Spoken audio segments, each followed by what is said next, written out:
साथियों नमस्कार। स्वागत है आप सभी का अपना कंपटीशन क्रैकर चैनल में। फ्रेंड्स, आज के इस वीडियो में एक बहुत बड़ा अपडेट देने जा रहे हैं जो आप सभी को देखनी चाहिए। फ्रेंड्स, आपको बता दें ये वीडियो बहुत ही इंपॉर्टेंट है। आप लोग को शुरू से लेकर के अंत तक देखें। इस वीडियो में पूरा विश्लेषित करेंगे कि नियमावली 2020 का पालन होगा या नहीं होगा। सीटें जो आपका स्थानांतरण के लिए यानी तबादले के लिए जो सीटें प्रमोशन से भरने वाली हैं 50%, उसका कैसे जो है माइनस किया जाएगा, इन सारी बिंदुओं पर अभी हम चर्चा करेंगे। देखिए आपके सामने ये प्रभात खबर का एक कटिंग है। आप यहाँ पर देखेंगे क्या लिखा हुआ है, आप स्पष्ट रूप से इसको समझें। लिखा हुआ है 7वें चरण की शिक्षक नियुक्ति के बाद मनचाहे तबादले पर लिया जाएगा फैसला, यानी 7वें फेज की बहाली के बाद। इसे पढ़ते हैं, उसके बाद आपको और विश्लेषित करेंगे। यहाँ देखिए लिखा है नियमावली 2020 के तहत होगी उपलब्ध रिक्ति के 50% पदों पर प्रोन्नति। आप समझिए, नियमावली 2020 में बिल्कुल रूप से ये जारी किया गया है कि 50% +2 के जो सीटें हैं वो बिल्कुल रूप से प्रोन्नति से भरे जाएंगे, उसकी बातें की जा रही है। पहले बात कर लेते हैं नियुक्ति नियमावली 2020। फ्रेंड्स, आपको बता दें कि नियुक्ति नियमावली 2020 का सरकार को मोह भंग नहीं हो पा रहा है। इस तरह से आप सभी लोग सोच रहे होंगे कि नियुक्ति नियमावली 2020 का ही पालन होगा 7वें फेज में और उसी के आधार पर बहाली प्रक्रिया होगी। लेकिन आपको बता दें, आप सभी लोग इस संशय में न रहें। नियुक्ति नियमावली 2020 में संशोधन होगा, उसमें संशोधन होगा। संशोधन का मतलब ये होता है कि कुछ ऐसी चीज़ें होती हैं जिन्हें बदला जा सकता है, यानी पूर्ण रूप से नियुक्ति नियमावली 2020 को पूर्ण रूप से नहीं बदला जा सकता, क्योंकि कोई भी नियुक्ति नियमावली जब बनती है तो उसे पूर्ण रूप से रद्द नहीं किया जा सकता। इसलिए नियुक्ति नियमावली 2020 का तो जिक्र होते ही रहेगा, लेकिन उसमें संशोधन की भी जो बातें हैं वो भी संशोधन होते रहेंगे। उसमें 1% का भी डाउट आप सभी लोग न रखें। दूसरी बात आपको बता दें, यहाँ पर नियुक्ति नियमावली 2020 में 50% सीटों की प्रोन्नति की जो बात कही गई है ये बिल्कुल जायज़ है, क्योंकि नियुक्ति नियमावली 2020 में ऑलरेडी लिखा गया है कि 10+2 में जो भी लोग होंगे उसका 50% सीटें हम प्रोन्नति से भरेंगे, और प्रोन्नति से किस आधार पर भरी जाएगी ये आने वाला वक्त बताएगा।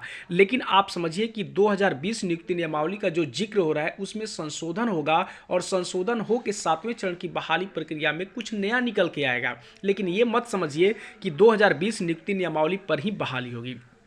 अब थोड़ा सा ये बातें देख लेते हैं, क्या शिक्षा मंत्री के द्वारा कहा गया है, इसे थोड़ा सा समझ लेते हैं। देखिए, विधान परिषद में शिक्षा मंत्री विजय कुमार चौधरी ने कहा कि 7वें चरण की शिक्षक नियुक्ति के बाद पंचायत और नगर निकायों के नियोजित शिक्षक एवं पुस्तकालय अध्यक्ष को दूसरे जिले एवं नियोजन इकाई में तबादले हो सकेगा। यानी अब देखिए 7वें चरण के बाद जो है ये होगा, 7वें फेज से पहले नहीं होगा। बुधवार को केदारनाथ पांडे, संजीव कुमार सिंह, संजय कुमार सिंह एवं संजीव श्याम सिंह के ध्यान आकर्षण पर जवाब देते हुए शिक्षा मंत्री विजय कुमार चौधरी ने कहा कि जिस वर्ग के लिए शिक्षकों के पद निर्धारित हैं, अभी तबादले करने के बाद नियुक्ति प्रभावित होगी। आप देख सकते हैं यहाँ पर नियुक्ति प्रभावित करने की बातें हुई, यानी 7वें फेज की जो बातें हो रही है वो प्रभावित होगी। इसलिए ये चाह रहे हैं कि 7वें फेज की बहाली प्रक्रिया होने के बाद ही जो है ये तबादले का काम होगा। मंत्री ने कहा कि 7वें फेज में उच्च माध्यमिक शिक्षकों के पदों पर नियुक्ति के लिए उपलब्ध रिक्ति के 50% पदों पर प्रोन्नति नियमावली 2020 के तहत होगी। बिल्कुल जायज़ है, क्योंकि नियुक्ति नियमावली 2020 में ऑलरेडी वर्णित है कि 50% सीटें जो है प्रोन्नति से भरी जाएगी। पंचायत और नगर निकाय के शिक्षकों की नियुक्ति, प्रोन्नति, स्थानांतरण और अनुशासनिक कार्रवाई एवं सेवा शर्त नियमावली 2020 लागू होने के पहले से छठे चरण के तहत 2019 से शिक्षकों की बहाली चल रही है। अब देखिए यहाँ पर छठे चरण की बात 2019 से शिक्षकों की बहाली जो है चल रही है, जो नियुक्ति नियमावली 2020 बनने से पहले की बात है, तो वो जो है इसमें लागू नहीं हो सकता, उसमें प्रोन्नति की बातें नहीं कही गई है। छठे चरण में माध्यमिक और उच्च माध्यमिक शिक्षक नियोजन के बाद हाई स्कूल में शिक्षकों के पदों की गणना कर, आप देख सकते हैं छठे चरण में माध्यमिक और उच्च माध्यमिक में शिक्षकों के नियोजन होने के बाद हाई स्कूल में शिक्षकों के पदों की गणना कर 7वें चरण में नियुक्ति की कार्रवाई की जाएगी। ये आज से नहीं, शुरू से कही जा रही है। इसके बाद आगे देखिए कितना इंपॉर्टेंट बात लिखा गया है। मंत्री ने कहा कि स्थानांतरण के लिए उपलब्ध रिक्ति के कोटि का निर्धारण किया जाएगा। जितनी भी रिक्तियां होंगी उसका कोटि का निर्धारण किया जाएगा।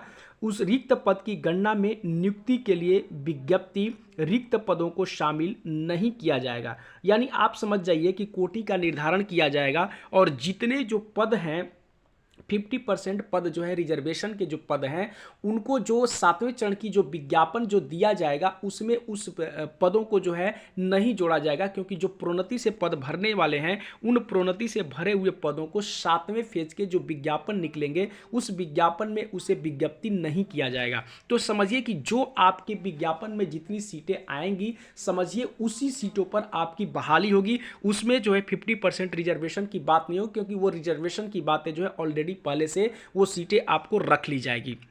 ये सारी बातें हो गई।